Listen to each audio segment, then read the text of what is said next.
Continuando con la clase, pues que veamos que el hombre primitivo con la relación en la naturaleza, pues nos toca hablar del Homo habilis.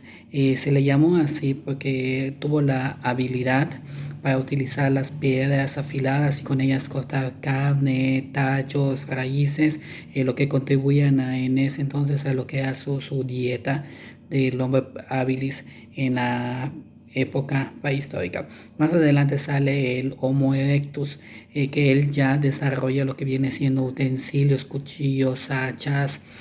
También se caracteriza por ser el primero en utilizar el fuego.